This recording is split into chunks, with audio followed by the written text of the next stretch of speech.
Ambulance చెప్పి చాలా తెలియదు పాపం ఇప్పుడు బాధపడుతున్నారు. సంజయ్ గారు ఇప్పుడు ఒకవేళ లంకె బిందెలు కాదు ఖాళీ కుండలే ఉన్నాయనుకుంటే మళ్ళీ వాటిని లంకె బిందెలు చేసేటువంటి బాధ్యత మీదే. ఎట్ ద సేమ్ టైం సంక్షేమ కార్యక్రమాలు అండ్ మీరు చెప్పినటువంటి 6 గ్యారంటీ స్కీమ్ల అమలు, ఎట్ ద సేమ్ టైం మళ్ళీ పార్లమెంట్ ఎన్నికలు అన్నీ ఒకేసారి టఫ్ టాస్క్ లాగా ఛాలెంజింగ్ టాస్క్ లాగా కనిపిస్తున్నాయా మీకు?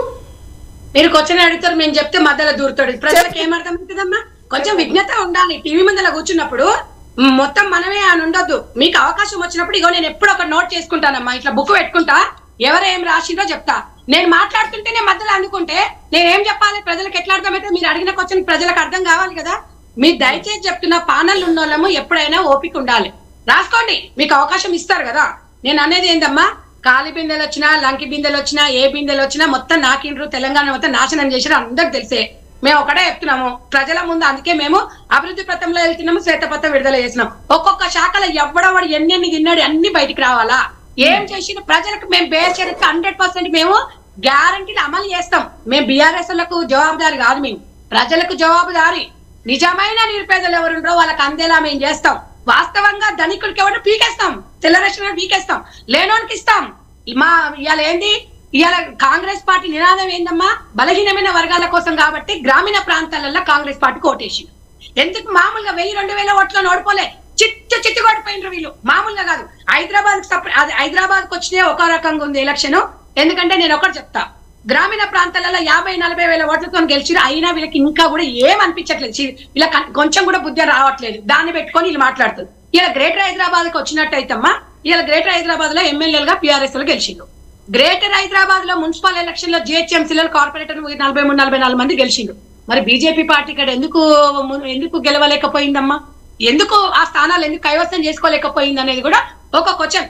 కాబట్టి ఒక్కటే అమ్మా, ప్రజలు అధికారం ఇచ్చిరు 5 ఏళ్ళు. మన 15 రోజులలో ముడుచుకొని పోయేది కాదు ఇది. అరే అప్పుడే 15 రోజులలోనే కేసీఆర్ మంచోడు అయిపోయింది. అప్పుడే కాంగ్రెస్ పార్టీ చెడ్డది అయిపోయిందా? చరిత్ర ఉన్న పార్టీ, వాళ్ళు నమ్మిండ్రు. వాళ్ళు ఇవాళ ఇంకా అసలు స్టార్ట్ అయింది మొన్న 28 కదమ్మా, స్టార్ట్ అయ్యి ఇంకా అదంతా క్లోజ్ అయ్యి పరిశీలిస్తాము. ప్రతి ఒక్కరికి ఇంకొకటి, అది పథకాలు పక్కన పెడితే ప్రతి ఇంటికి, ప్రతి గుడానికి, ప్రతి తాండాకి వెళ్ళమని చెప్తున్నారు అధికారులకు, కలెక్టర్. వాళ్ళ దగ్గరికి వెళ్ళేసి ఓటర్ ఐడి కార్డులు ఏ రకంగా వీళ్ళు దొంగ ఓట్లు బోకస్ ఓట్లు ఎట్లా చేసుకున్నారో మేము అట్లా చేయట్లేదు. నిజమైన నిరుపేదలకు వాళ్ళకి రేషన్ కార్డు లేకుండా అప్పటికప్పుడు మీరు స్పందించి వాళ్ళకి అందేలా చూసి ఒక ఎక్నాలెడ్జ్మెంట్ అనేది మీరు స్లిప్ కూడా వాళ్ళకి ఇచ్చి రావాలని చెప్పేసి, ఇలా పాలన ఎక్కడ లోపం జరగకూడదు అన్న ఒక నినాదంతో వెళ్తుంటే వీళ్ళు ఓర్వలేక అన్ని అబద్ధాలే. ఆ 22 వెహికల్స్ గురించి మాట్లాడితే అబద్ధాలే, అవి మీడియా విజువల్స్ వచ్చిన అబద్ధాలే, ఇవన్నీ అబద్ధాలే చేస్తారు. ఈ మషిమూషి మారడికాయ ప్రజలు నమ్మరమ్మా. నిజంగా ప్రజల నీకు ఎవరు పని చేస్తారనేది మాత్రమే నమ్ముతున్నారు. ఒకవేళ మేము పని చేయలేదనుకోండి, ఇంకా స్థానిక ఎలక్షన్స్, సర్పంచ్ ఎలక్షన్లు ఉన్నాయి, ఎంపీటీసీ ఎలక్షన్లు ఉన్నాయి. ఫస్ట్ టెస్ట్ అనేది పార్లమెంట్ ఎలక్షన్ లోనే కనిపిస్తోంది కదా మీకు. సరే, అది ప్రజలు నిర్ణయిస్తారు కదా మేడం. ఇప్పుడు మాకు ఇచ్చింది అనుకోండి, పార్లమెంట్ లో పోటీ చేసిన తర్వాత మళ్ళీ ఒక రోజు పెట్టుకుంటాం కదా, అప్పుడు జరుగుతుంది కదా. ముందే ఇలా కూడా మాట్లాడుకుందాం. మళ్ళీ 100 రోజులు అనుకున్నారు కాబట్టి ఇలా కూడా మళ్ళీ మాట్లాడుకోవాల్సిన అవసరం ఉంది. తప్పకుండా అమ్మా, మా మీద మాత్రం పూర్తి నమ్మకం అయితే ప్రజలకు ఉందని మేము భావిస్తున్నాము. ఎక్కడ మిస్గైడ్ లేదు. ప్రతి మంత్రి ఈ రోజు ప్రతి శాఖని క్షుణ్ణంగా పరిశీలిస్తుంది. లోటుపాట్లు ఏమున్నాయి, గతంలో ఏముంది అనేది.